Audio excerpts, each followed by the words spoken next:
안녕하세요. 반자칭 영어 학습 전문가 상변 선생입니다.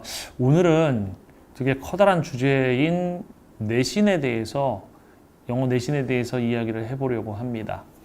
내신이라고 하면 이제 뭐 중학교, 고등학교, 특히 고등학교에서 이제 공부하는 학생들이 가장 관심을 두고 부모님들도 역시 고등학교 자녀를 둔 그 부모님들께서 가장 관심을 두실 영역 같아요. 가장 먼저 우리가 해볼 부분은 영어 내신 문제는 어떻게 구성이 되어 있는가에 대한 이야기 먼저 말씀을 드릴게요. 영어 내신이라고 하는 것은 크게 두 가지, 시험지를 봤을 때 두 가지 종류의 문제 유형이 존재합니다. 하나는 단답형 문제, 그러니까 객관식 문제라는 것이 존재하고요. 객관식 문제. 두 번째는 주관식 단답형 또는 서술형이라고 하는 문제로 구성이 되어 있어요. 객관식은 다 오지선다인 건 아실 겁니다. 수능이 오지선다이기 때문에 내신도 오지선다를 따라갑니다. 그리고 이 객관식 문제들의 유형은 대부분 수능과 비슷한 게 많아요.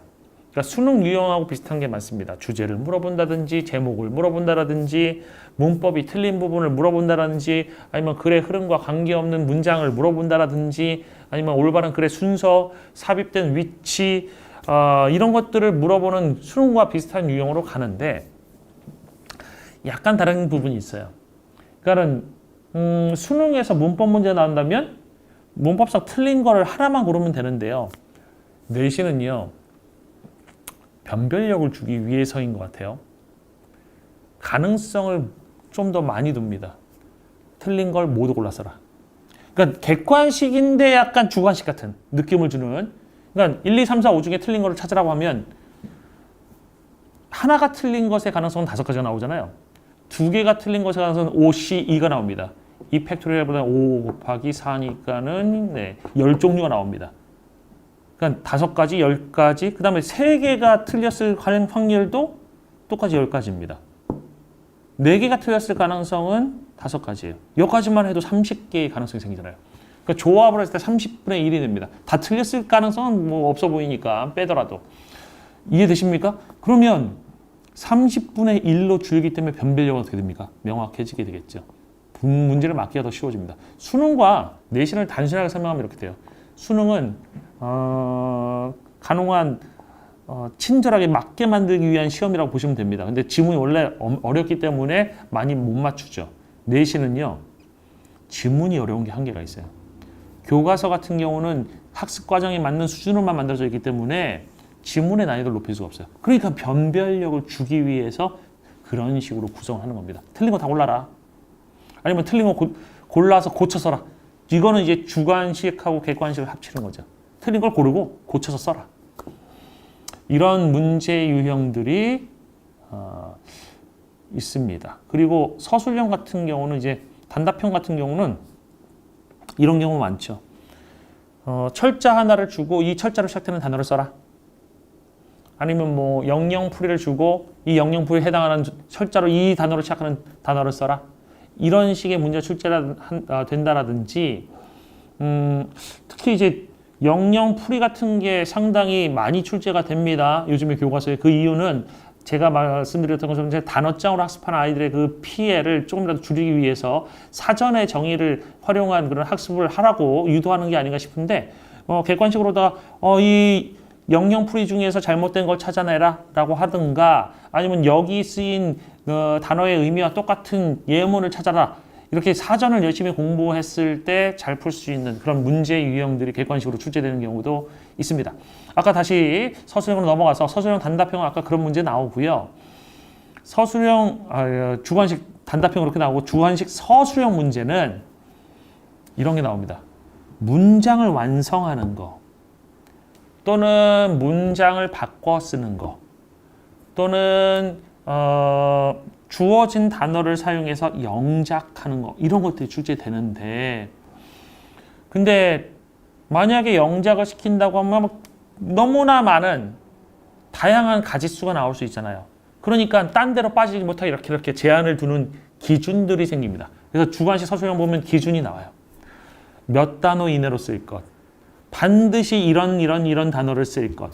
이런 조건을 줘서 가능한 정답을 폭을 줄이는 방향을 갖고 있는 것이 고등학교 내신의 주관식 서술형의 특징입니다. 그리고 문항이 되게 창의적인 게 많습니다. 이유는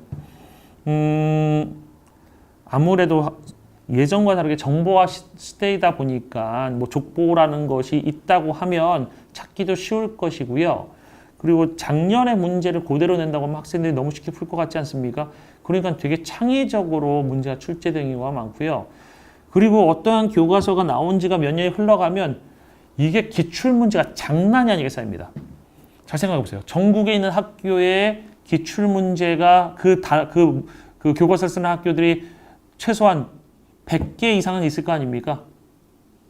그러면 100개에서 만약에 기출문제 나온다고 생각해보세요. 인간의 상상으로 뽑아낼 수 있는 모든 문제는 기출문제에 거의 다 있다고 보시면 됩니다. 그래서 일반적인 형태의 문제는 새로운 걸 출제할 수가 없어요. 그러니까 상상을 동원한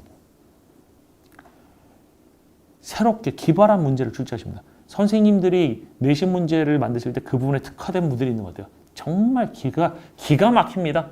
본문에 보면 본문에서 나온 거를 학생들은 분명히 이거를 A라고 생각할 것 같은데 B인 이유가 있어요. 아주 작은 이유가 있습니다. 그 B라는 걸 선지에 써놓고 맞냐 틀리냐 평가하는 그런 내용일치 문제 같은 게 출제되곤 합니다. 그래서 교과서 문제는 기출문제도 많고 족보라고 할 만한 것도 많지만 사실 그만큼 난이도가 더 올라간다라고 생각하시면 돼요. 이렇게 아까도 말씀드린 것처럼 내신 문제는 크게 객관식, 주관식 단답형, 주관식 서술형으로 나눠진다. 그리고 그 비율은 이제 학교마다 다른데요. 주관식 서술형 같은 경우는 보통 한 7문제 내외로 나오는 것 같습니다. 학교마다 다르니까. 그리고 배점은 막 2점, 1점, 2.3점, 2.9점 막 이렇게 바뀝니다. 학교마다 다르고요.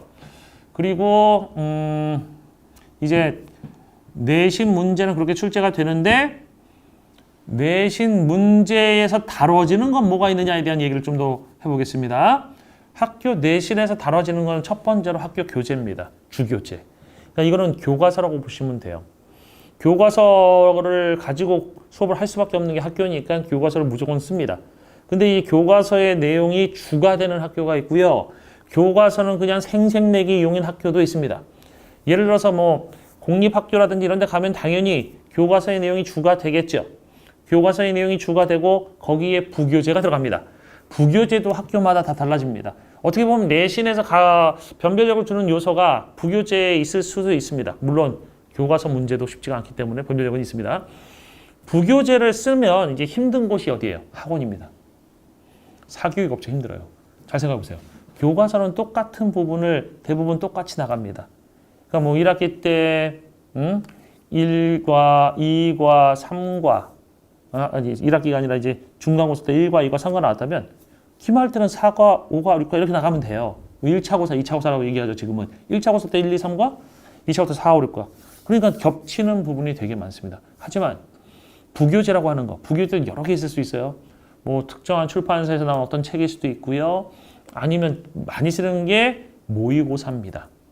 이 모의고사라는 것은 이제 그 학년들이 보는 모의고사 있어요. 몇 월 모의고사, 몇 월 모의고사. 작년 걸 쓰기도 하고 올해 걸 쓰기도 하고 그런 식으로 다 모의고사 문제를 가지고 그대로 출제하는 게 아닙니다. 그 모의고사 지문을 가지고 변형을 시켜요. 또 다시 변형을 시킨다든지 다른 유형으로 변형을 시킨다든지 아니면 주관식으로 바꾼다라든지 단답형으로 바꾼다든지 이런 식으로 다 출제를 하기 때문에 그 부교재에서도 역시 변별력 높은 문제 많이 출제됩니다. 그러니까 단순화시키려 그렇습니다. 내신 문제는 객관식, 주관식 단답형, 주관식 서술형 이렇게 나눠지고 배점은 서술형이 높겠죠. 그리고 내신 문제에서 다뤄지는 교재는 교과서 중심의 내용과 부교재 두 가지가 있다. 그리고 비율은 부교재가 높을 수도 있고 교과서가 높을 수도 있다. 학교마다 달라진다. 심한 경우는요.